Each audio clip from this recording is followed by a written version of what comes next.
All right, we are live. I'm going to give everyone about 30 seconds or so to get logged on here, and then we'll get started. All right, well, hello everyone, and welcome to Class Valuation's Leader in Lending webinar series. Today we're discussing all things ROV related, from recent updates to how they impact each one of you watching. We'll do our best to reserve time for Q&A at the end, so please submit any questions you have in the Q&A box at the bottom of your screen. We have a lot to cover, so I'll introduce you to our panelists. Up first, we have Brian Barnes, Deputy Director of Home Valuation Policy Division at HUD. Next, we have Josh Wallet, Principal Consultant for Wallet Solutions. And last but not least, we have Class's own Chief Appraiser, John Dingman, serving as both panelist and moderator. And with that, I'll hand things over to you, John. Thank you, Melissa. Thank you, Brian and Josh. So sometimes I forget, I know you guys really well. But if you wouldn't mind just quickly introducing yourself to the attendees so they kind of know who you are too, that would be greatly appreciated. Brian? Sure. Thanks, John. Yeah, so as Melissa said, I'm the Deputy Director of Home Valuation Policy at HUD's FHA single family program development. So in my role with HUD, we oversee the FHA appraiser roster. There are 40,000 appraisers on that FHA roster. We maintain everyone's credentials, new applicants, updates, and so forth. We also write all the valuation policy for FHA single family programs. I'm an appraiser. I've been an appraiser since 1991, actually before 1991, but we'll just start there when it became official on the state registry. So that's my background. Perfect. Josh? Thanks for having me here. So I'm Josh Wallet. I am Principal Consultant with Wallet Solutions. And so I am a certified residential appraiser, but we focus mainly out of my office on consulting, whether it's compliance, valuation, regulatory related. So we provide special services to appraisers, appraisal firms, appraisal management companies, lenders, regulators, attorneys. Really, every consulting project is a little bit different. So we just think of ourselves as sort of a puzzle piece where we fit in a little bit differently for each of those types of clients and for each client specifically as well. So that sort of sums up at least sort of what we do and what space we're in. Thanks. It makes total sense to have both of you here, and I appreciate both of you taking the time today to spend with me and our attendees. So, Brian, I'm going to jump right into it. FHA released a mortgagee letter 2024-07 recently, and it has to do with reconsideration of value. Can you just provide a brief overview? And I know that you talk about in that mortgagee letter that the policy is aimed to help prevent bias in property valuation. So could you also let us know how you aim to do that? Sure. So I'm not sure how brief I can be, but I'll try. So that mortgagee letter issued May 1st of 2024 is effective September 2nd, 2024. So we're about halfway there. And what that did is it not only touched on reconsideration of value, it also touched on the appraisal review process that the underwriter is required to conduct. So there were a lot of pieces that were touched as part of that. The general concept of a reconsideration of value already existed within HUD's policy, but the policy was specific to the underwriter in their communication with the appraiser. So it allowed for the underwriter to communicate those types of issues and communicate directly with the appraiser. I think just like at a high level, what I would say is, just even stepping away from the policy specific details itself, I think of it in terms of, we looked at a set of principles that would be applicable, that would be appropriate to ensure that the process of reconsideration of value was applied consistently across the board. So like I said, we had a policy, it was out there, it was available. It wasn't mandated that anyone use it. It was just a tool that was available. And there was really no discussion of what happens if that ROV is initiated by another source, meaning the borrower had some concerns about it. So within it, we address that. But really in terms of what you'll find in philosophically, I guess, in the policy is first, the lender needs to define a process and make sure they have a process for both appraisal review and reconsideration of value. Next, they need to train that process. So the people that are touching those things need to know what they're doing. And that includes the underwriter knowing how to identify discriminatory practices. They need to make the process transparent. And that's where you get into those disclosures and the information they need to provide to the borrower about what to expect. Obviously, they need to apply the process consistently so that everyone gets the same experience, that some people aren't treated differently than others. They need to document the actions that are taken in the process. And then in the end, to wrap it up, they need to test the process to make sure that it's working as designed. And so I guess I can go into some of the background if you want, or I can hand it back to you if you wanted to go another direction. Please share us the background, because I know you weren't a lone wolf in this either. So there was some collaboration that took place. Absolutely. And so this really sort of started back in 2022. The National Fair Housing Alliance, in conjunction with some other organizations, issued a paper that was commissioned by the appraisal subcommittee on all types of valuation issues. This is one of the issues that was flagged, was that there really wasn't a consistent industry-wide standard for these types of things. It was then the following month, PAVE, the property appraisal valuation equity task force, was already underway and issued an action plan a few months later, which again flagged this issue, but also provided some specific actionable items for the various agencies to take. And around reconsideration of value, that was one of them. After that was published, we were already working, we had already completed our fair housing for appraiser guidance. We had updated that, and we were looking at this. So in January of 23, we issued a draft mortgagee letter, which sort of laid out how we thought that it could apply in the FHA space. One of the biggest pieces of feedback we got out of that was that it would really be great if we would collaborate and there would be an industry-wide approach, not just an FHA approach. So it was fantastic. We got the opportunity to collaborate with FHFA and Fannie Mae, Freddie Mac, and we were able to share notes. Had a lot of great discussion to try to find common ground where we could get together and come out with something the industry could apply, and it wouldn't have to be so different here or there. You'll notice if you read the language, a lot of it is very similar, and so some of the language was borrowed, one way or the other. I don't know if we took more than we gave, but it definitely was a group effort in terms of that. Now, obviously, there are some differences. They're not all the same because we have a different, the way our policies are structured are different. We already had an ROV in place. And so there are going to be some nuances that are different, but generally speaking, you'll find that the same policies apply and can be applied across the board. There are a couple things that are coming, and one of them is sort of where the delta is. There's two real deltas I can think of that we get asked about. And one of them is we have a specific provision which says the lender cannot charge the borrower for reconsideration of value. And that was already existing policy. We just tightened it up and made it clear.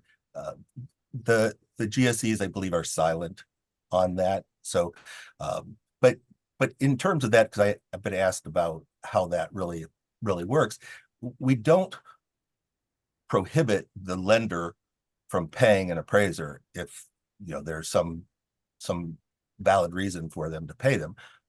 Our policy is specific to the borrower. The borrower cannot be charged for the ROV, right?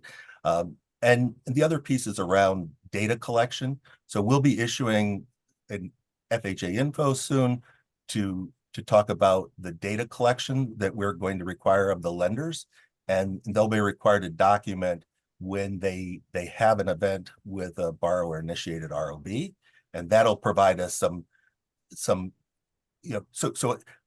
back to all this work that we've been doing. A lot of it has been done without a whole lot of data on what was really transpiring. I think we knew, and conversations, we knew what was going on, but we really didn't have the data to say what was happening. So to better inform future decisions, we'll be collecting that data, and that information will be coming out within the next week or so. Perfect. Thank you.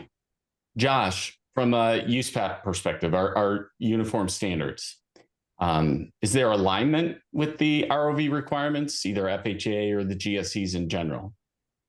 Yeah, I mean, I don't see any contradictions or anything where they're at odds with each other. When we take a look at Fannie Mae, when we take a look at Freddie Mac and Fannie Mae are going to go into effect around the same date, not the exact same date, I believe, but around that end of August, beginning of September timeframe.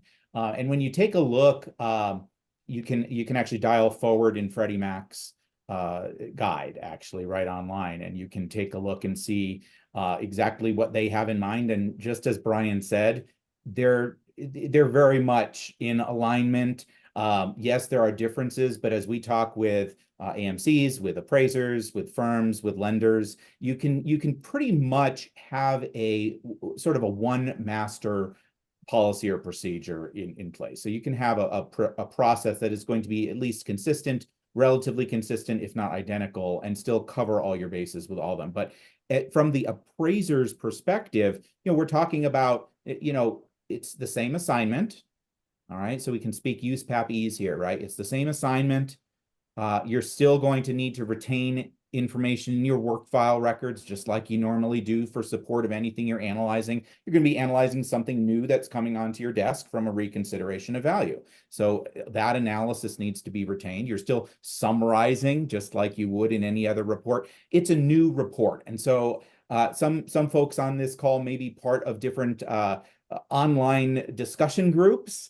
And sometimes there's this confusion over new assignment, new report, new assignment. This is not a new assignment. It never has been considered a new assignment. It's simply a new report. It's a second report or a third report or a fourth report and so on. Obviously, in this case, it's restricted to one borrower-initiated reconsideration of value, but sometimes you actually issue other reports if there were other minor items that needed fixed. So we have one of the key parts of our standards is that before we issue a report or before we issue any assignment results and communicate any assignment results, we have to have the backup for it. We have to have the foundation for it. We need that data. We need the analysis we conducted.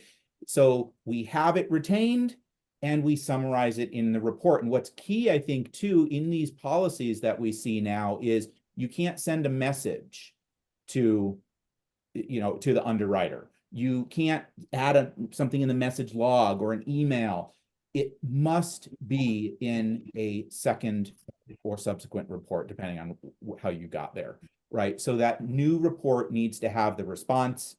It needs to lay out the summary analysis just like you normally would. And that jives very well with USPAP. That's really the expectation that would happen. When we take a look at confidentiality and who is your client, what this is really doing, I really do like, because I was just on a call yesterday, we were talking about how appraisers, when they're at the house, they can share what the experience is, right, with that borrower or with that agent who might not be familiar. And so they can do their part. Appraisers can say, okay, well, this is my first step. I'm going to go back. Most of the work's at the desk. I'm going to do the research. This was really just me seeing what the property was like. But they're not going to just be hearing that from the appraiser, where the appraiser might say, if you have questions, go to the lender. I can't talk to you about it. But so now we're not only going to hear it from the appraiser talking to a borrower or whoever the point of contact is, but they're going to hear it in disclosures from the lender saying, if you have a problem with the appraisal, you come to us, the lender. right? Don't go calling up the appraiser, even though their phone number is on that appraisal report. So it's actually helping the consumer understand it, and it's mandating that the lender explain that to them 2 times.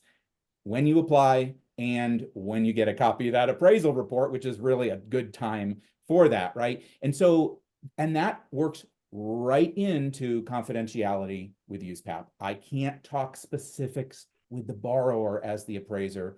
Go to your lender, they can filter it through. I will, in a timely fashion, respond to them, right, as the appraiser. So it works well. And of course, ethics and competency. This is obviously working really well with the new ethics rule. Competency has always said, look, we need the data available to us.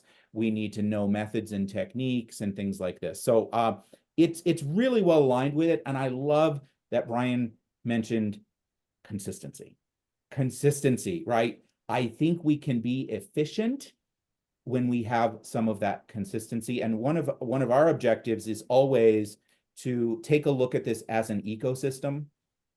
You know, the appraiser, the AMC, the lender, consumers, all of these parties are part of an ecosystem. And when one part fails, it's pushing and pulling, and you have pressure on all these other parts. And so if we can look at training, Brian mentioned training, yes, appraisers, yes, lenders, yes, AMCs, all of this. So we can have more of that efficiency, because consumers deserve a smooth process there, right? But if I have to do it 9 different ways with 9 different clients, it's a little bit cumbersome, right?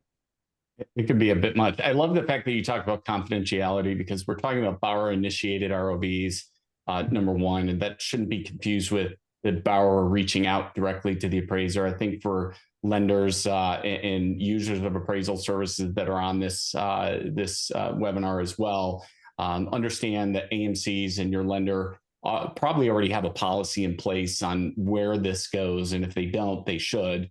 And really, their job, we can talk about it a little bit later, is going to be to help safeguard appraiser independence as well. But Brian, I want to digress. You did talk a little bit about the responsibilities of the lenders under your new ROV policies, or the ROV policies in general, which I think are generally pretty consistent with a few nuances. But how are they expected to handle the material deficiencies that they identify in the appraisals, and especially when it's related to fair housing violations?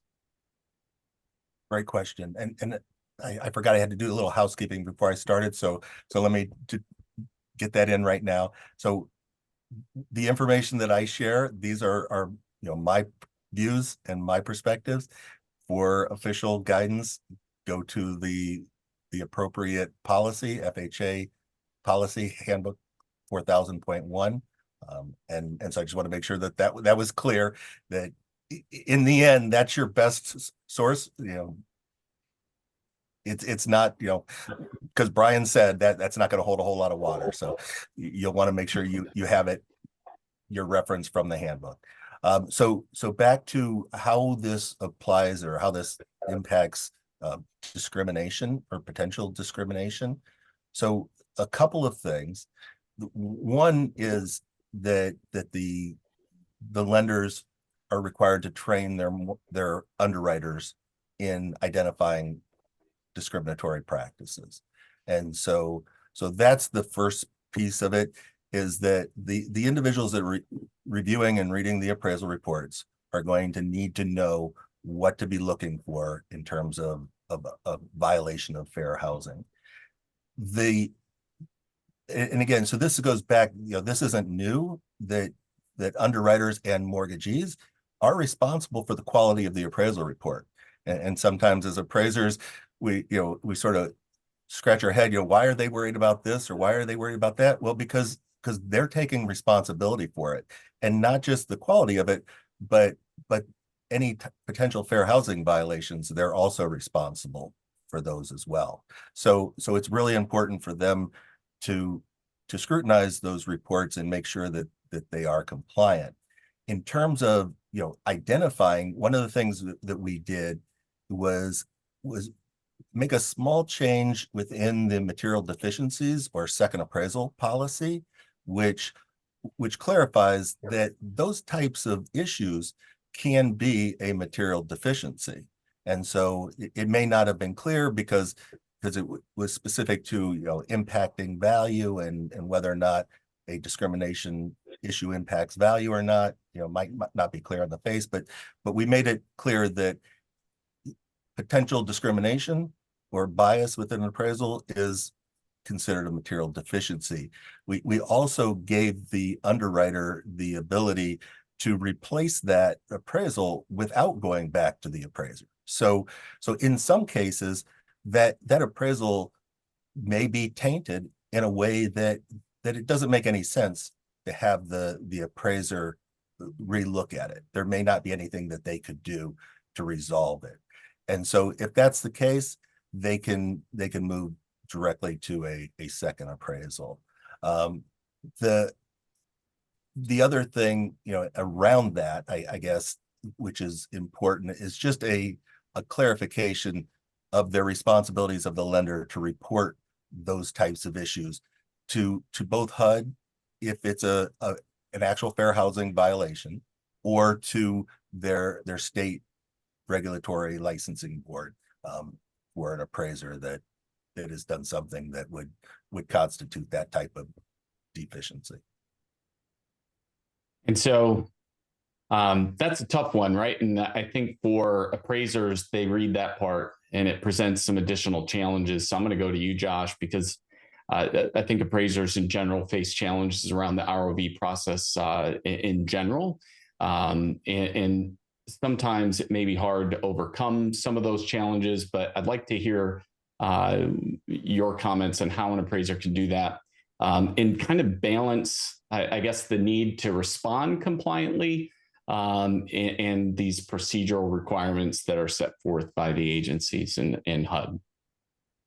Yeah, thank you. So I think the first and foremost, one of the more important pieces, and we do see this now where it is sort of Wild West at the moment, right? We don't really have these in place necessarily. One borrower requested, right? But we need to be sure from the appraiser perspective what is being asked. And so we do see some safeguards in these policies. We need to see how it's carried out by lenders and AMCs, but we do see a safeguard related to this in that it says, look, you need to evaluate this borrower requested reconsideration of value to see that it has sufficient information in it, to see that it makes sense, it's clear what the issue is that's being brought to light. And so when it gets to the appraiser's desk, the appraiser first and foremost just needs to make sure, do I know what's being asked of me? Do I know what the issue is here? Do I know what the question is? If not, communicate with the client and say, are you asking this or this?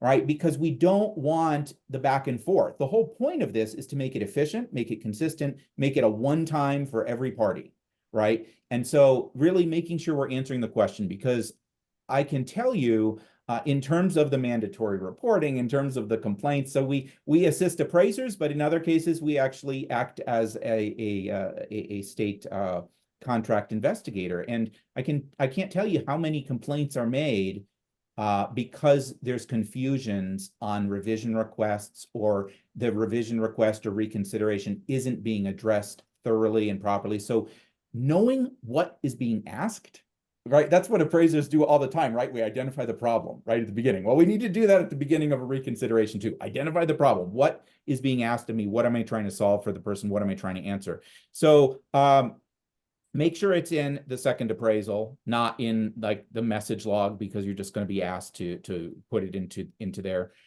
into a second appraisal. Make sure you understand the turn time requirements. So what's interesting is, and I think it's wonderful that yes, it's in there that we are going to have lenders communicating to borrowers and to appraisers what's the turn time expectation. When we look at, again, trying to make this into one master policy, if we could, we see some, emphasizing maybe the appraiser more, emphasizing borrower. It's clear communication has to go both ways.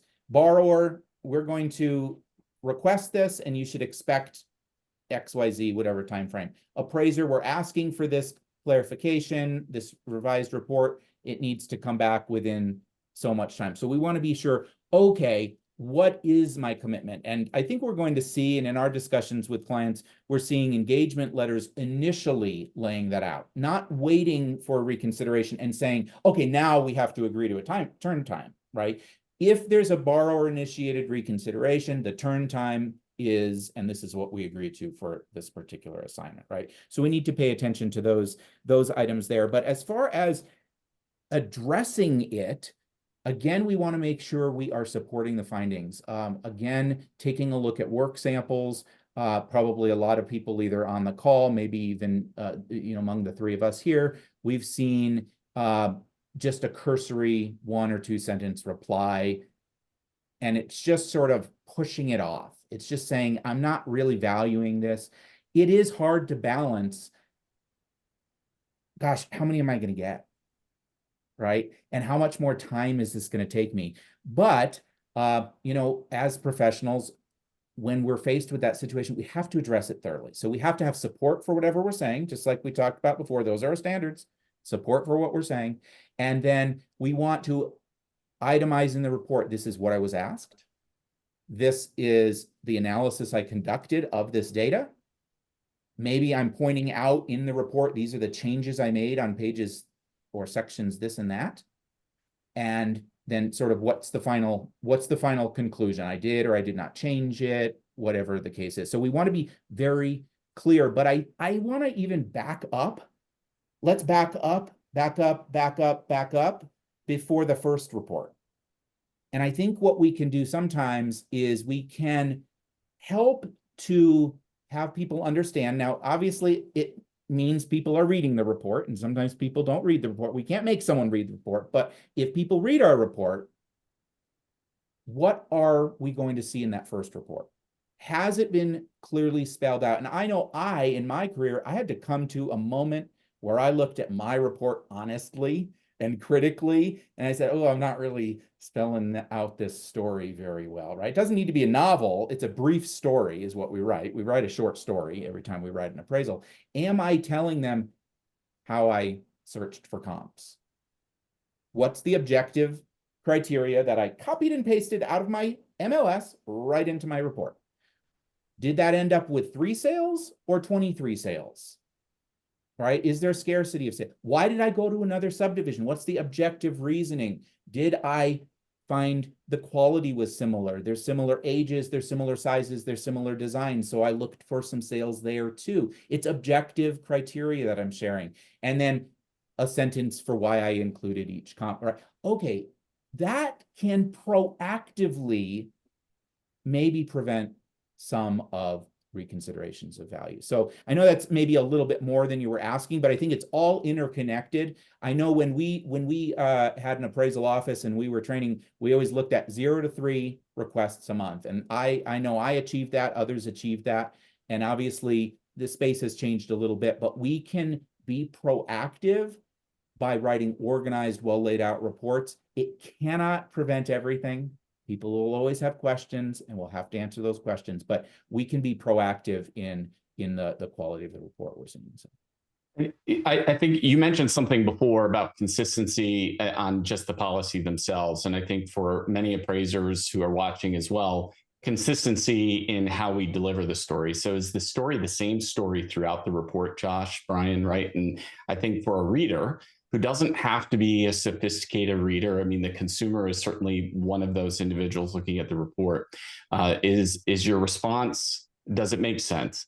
Are you telling different stories throughout the report? And when you start telling different stories throughout the report, it raises some questions or red flags for sure. And then preemptively, I like that advice, Josh. I share with appraisers when I'm out on the circuit with you as well, like understand it may be frustrating when a consumer says my neighbor's house across the street sold for X. You may have already considered it. It may be in your work file. It might be worth commenting on in your report just to preemptively.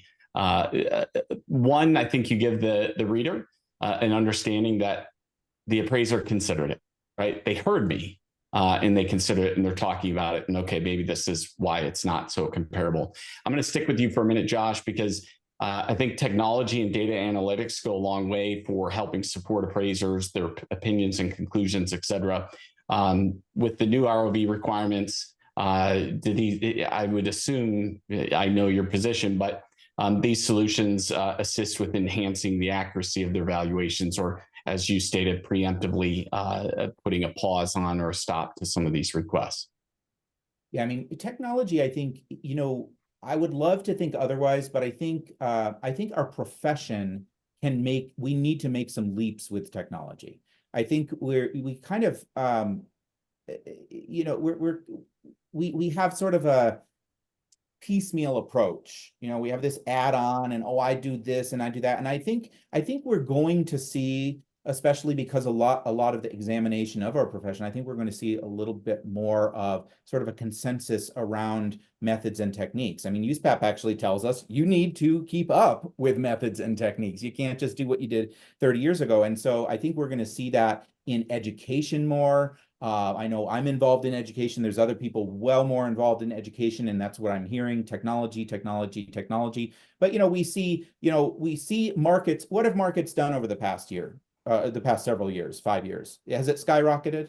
Has it gone up? Yes, but how many reports do we have with no market condition adjustments and a stable by default, which is kind of a phrase I use, stable by default sort of reporting? So we can use technology for adjustments. And in fact, that's actually one of the key concerns out there when we see questions from agents, questions from consumers, questions from lenders. It is, wait a second, everything else is saying this is increasing. There's no adjustments to these comps, right? And so you're solving for a past value. You're not solving for the current value. You haven't adjusted them. So we can see technology. We see, ways in which we can rank comparables through technology. We had that in Comp Cruncher a decade ago, and you can control in many of these tools how it is that they're ranked, right? So you have some control over sorting and filtering and things like that, but you can see, okay, there's an objective, repeatable process here where I have the tool assisting me and I can make some final decisions and explain my rationale. We have depreciated cost coming into the picture like it never has been before with the Aloft toolkit, if any of you have seen that. We have regression tools. We have even paired sales. All right, paired sales. You know what? It is still technology, because technology can help you identify paired sales and then you can analyze them. So I think technology is something we need to harness as a profession. I know in my space, I'm in a small market, and many of the tools never mapped my data because it just wasn't worth their time. I designed my own, and I was able to be much more efficient.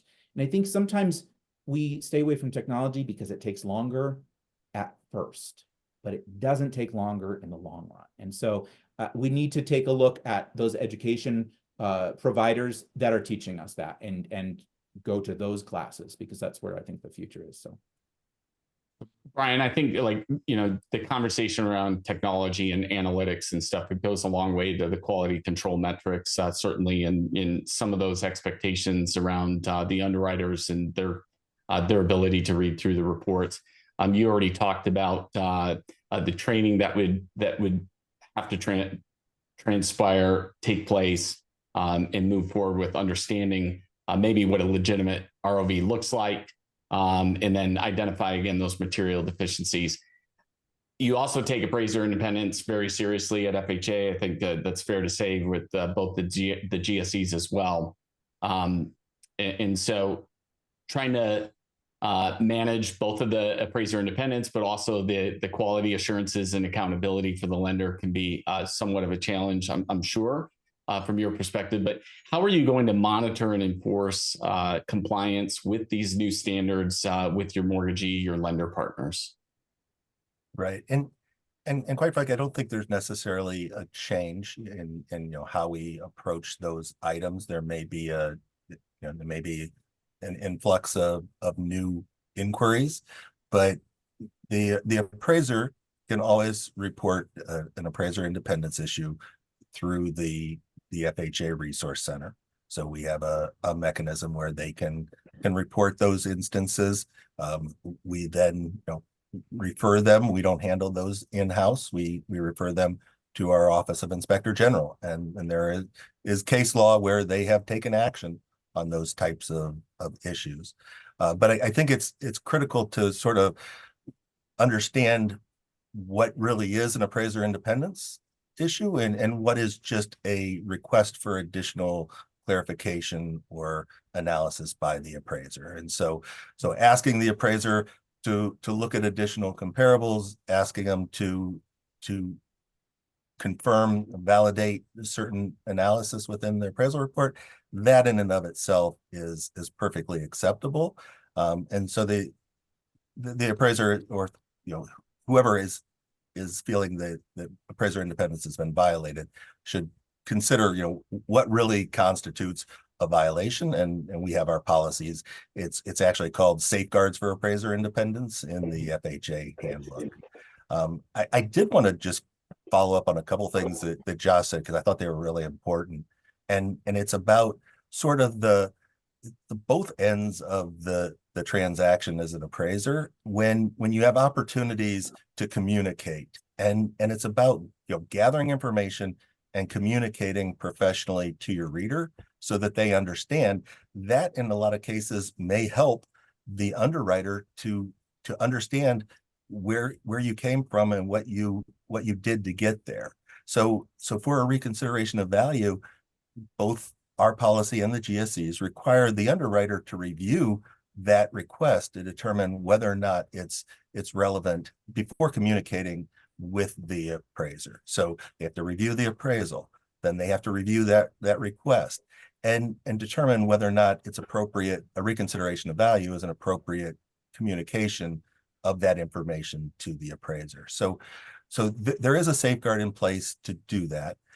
Out at the onset, there's I think a lot of appraisers sometimes fail to take advantage of getting additional information when they see that there's a problem, there or maybe a problem, taking the extra steps to get the extra information, to be comfortable that they've checked everything, they've crossed all their T's, dotted all their I's. I think our policy allows communication with an agent and allows the appraiser to receive market data from an agent. That is before they complete the appraisal. That's perfectly acceptable practice to get that information. And then once the ROV comes across the desk, our policy isn't really very granular on what the appraiser has to do beyond the fact that they have to summarize their response in a revised version of the appraisal report. But just some of these things that we've seen, a professionally written response done consistently, addressing the facts and the merit of the data goes a long way. Just back to many years ago, the old because I'm the appraiser or because I have a lot of experience, those aren't responses that help anyone close out and resolve that ROV. Yeah, I mean, I've already considered these. They're in my work file. That's great, but the reader doesn't have access to your work file, and so they don't know what you considered or didn't necessarily. So I like what you said. And I mean, certainly there's some things to learn. I think it's a double-edged sword, and appraisers sometimes are unfairly criticized, Brian and Josh, and you'll probably appreciate this, but I say that because I'll hear from or read a response from an agent, for example, that says, well, this appraiser must not know what they're doing. They called me and asked me for the sales that I used to list this property. Well, the appraiser just may be performing their due diligence and to better understand how you priced it. And maybe it would help them address that. I know for me, I would do that, right? Like, I get it. The agent used a price per square foot method to price it. And these were the properties that they used in their CMA to do that. However, the highest price sale is this property, and it's not like the subject property, right? And if I did that all at the front end and in my report, then the reader can see that and move on. So, I appreciate that from both of you for sure. Josh, I guess for you, considering the framework that's set forth, what additional, I mean, look, you train a lot of folks and appraisers and AMCs, ourselves included. What other resources should we seek to effectively manage this process? And I know I've already heard from clients about what they're doing to pursue additional training, but any advice that you have for all parties involved? Well, I mean, I think that training, the training is one thing, and we can talk about that. And I think Brian talked earlier though about the testing. I thought of it as sort of an auditing of it, right? How well is this being performed? And I think I got the spirit of what he was saying. I hope I captured that. It's let's train up front, let's do it, and then let's measure it afterwards. And so I think part of the steps is looking at what's your process now, how do we need to change it. We also need to coordinate between AMCs and lenders that are working together. And I've been scrolling through the Q&As. I haven't been typing into them just so I'm not too distracted, but I know some folks have questioned, well, where do AMCs fall in this? And actually, when we take a look at, I know specifically the GSE the guides, I think they're specifically calling out subject matter experts. They're specifically calling out appraisal management companies as third parties that can be involved in this process. So it's, again, an ecosystem issue. We have to look at the big picture of how it's all working together. So I think when lenders might be saying, well, oh, hey, we're taking a look at it. Yeah, we are working with lenders on, okay, what does your policy look like? But if you use 10 AMCs, you also need to make sure that the lines of communication, the systems, the processes, the timeframes, all of it makes sense. And so that's why I think it's really good. We have a good set of requirements. I was going to say guidelines, really requirements here. And then it leaves enough to the marketplace to function. And I think we're going to have a little bit of throwing the spaghetti against the wall moments. We're going to have a little bit of that to begin with, like anything else. But I think if we have the good training on what are your minimums, what do you need to achieve, and what do we need to see when we come in and audit you, then I think we're going to have that forced communication between lenders, AMCs, and appraisers to where it's going to have to work itself out. So I think, yeah, the training is big. I know I've had some people asking me about training on appraisers for appraisers. I think actually the training, yes, they need to know what's going on. This is new. This is, a formal process. But I think really the training that we're seeing being requested more from our clients is the AMC and lender side, really taking a look at how can you marry those together and achieve what we're seeing there. And it can actually look somewhat different from institution to institution, we're finding, and that's okay as long as we meet the minimums. So, but the training is big, and we can't forget the back end, that audit or that testing.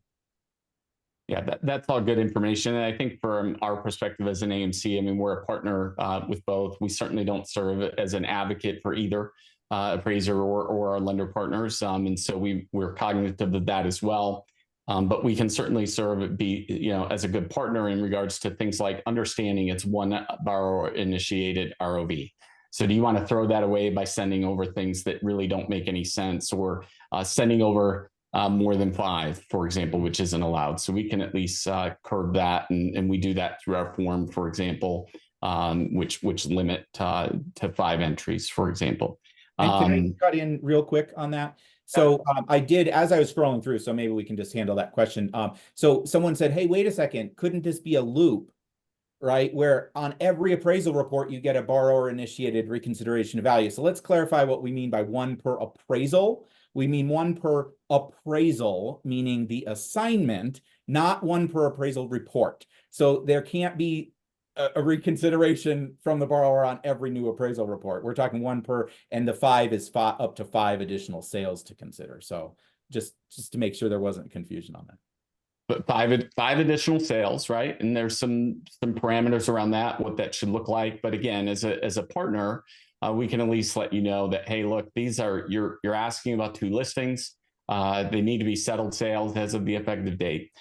These sales are all 2,000 square feet larger with 2 additional bedrooms and an additional bath. It's probably not going to get a lot of attention from the appraiser. Maybe we should hone these in. So I also, Brian, on that note, I think it's important too, because we do have lender partners that really anytime a sale is introduced, and I know you don't have collateral underwriter or UCDP, you have your own portal, but underwriters will use different tools to understand the market and maybe alternative sales. And so when an underwriter in their due diligence, I love that all three of you, Fannie, Freddie, and FHA, made the distinction between what is an underwriter condition to assist in their due diligence or collateral risk assessment versus an ROV. And so they certainly have the opportunity to still pursue those same kinds of questions, and it may include an understanding of the occlusion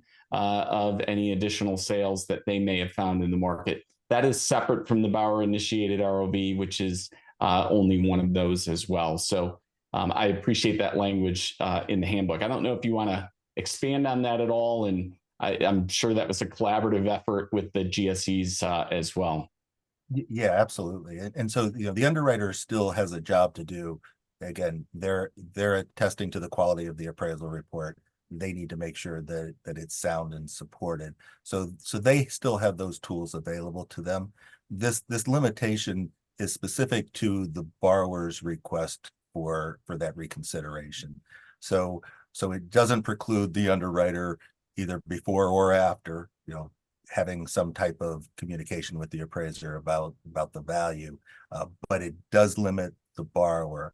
And so, that was very astute. And Josh was mentioning the latitude, and that was certainly intentional within the policy, right? So we recognize that we don't have the best solution that fits everybody in all situations. And so we set those parameters around what would be acceptable. And then those lenders can determine how to apply those and how to make it fit in their, however they have their system structured. So I think that was important from the standpoint of keeping it flexible, but also allowing for innovation. So that, you may be aware of when the government sets something, it may stick, and we're still looking at things from 2000 to see if we can update something we did 25 years ago. So we didn't want to put something in that would ultimately get stale and not have the ability to update it. So that's the purpose of that, and I think that's the way that it's understood. In terms of the one reconsideration, so that you're absolutely right. That's one per appraisal, and that's not another version of the appraisal. Doesn't mean you get another bite at the apple. That's one appraisal. Now if you had two appraisals as part of your transaction, then certainly each of those appraisals might be subject to that process. But it is one. It's and the other question we had is it one per borrower, meaning, if there's multi borrowers, can each of them get a bite? And no, it's one request.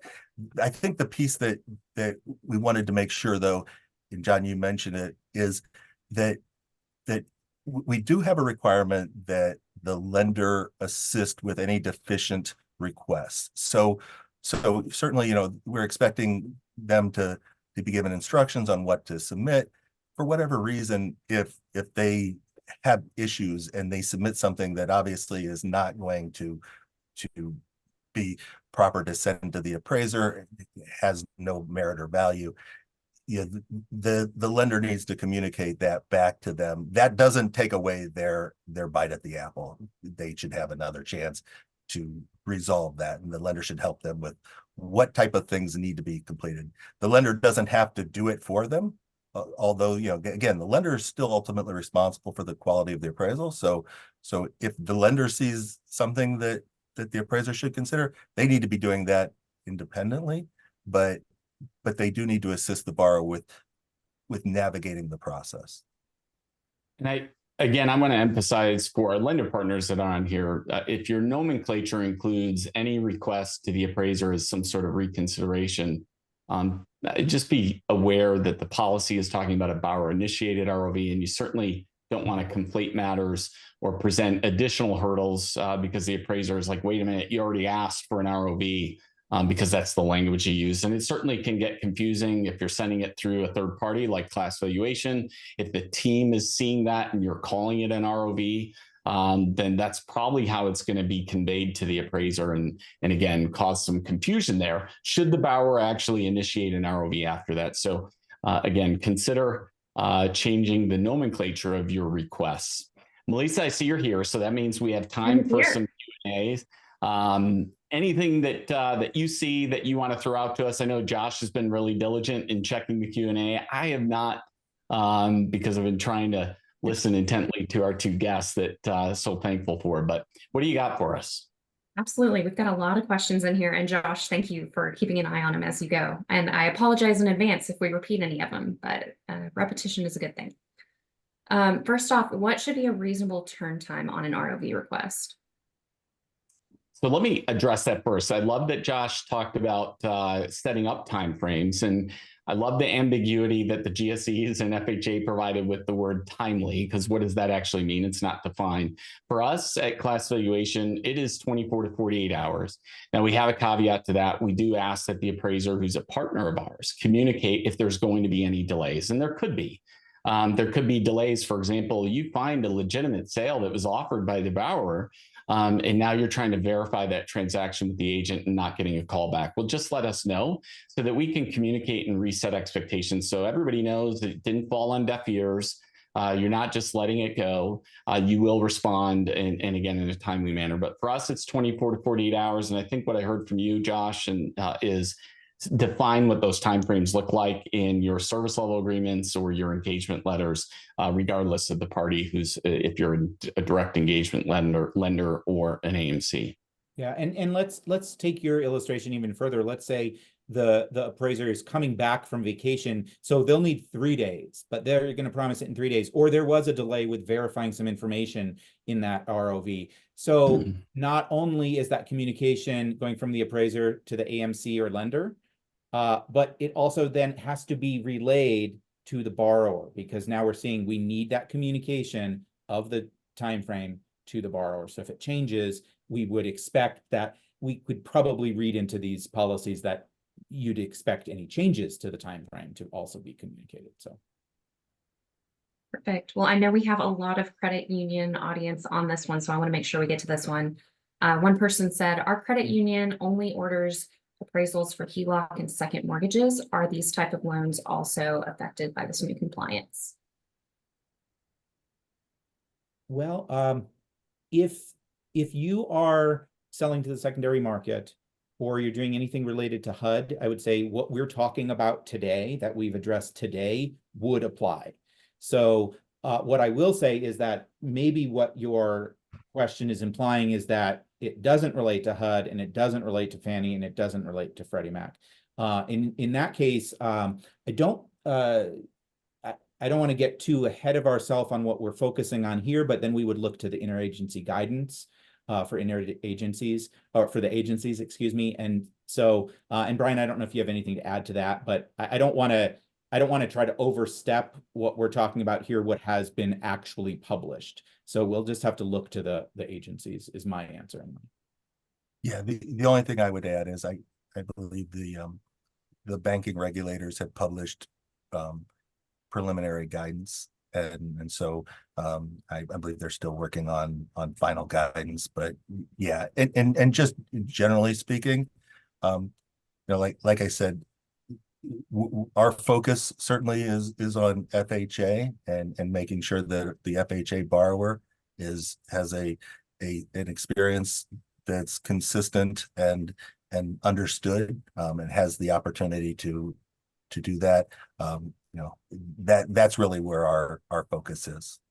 And I would just say it would be very surprising if the agencies came out with something that was extremely or polar opposite, or just wildly different. I mean, if we take a look at appraiser independence, all of the when all of that came to kind of being rehashed years ago, it was very much in line. There were some nuances, but it was very much in line. So I would say we probably expect some similar concepts to be captured there.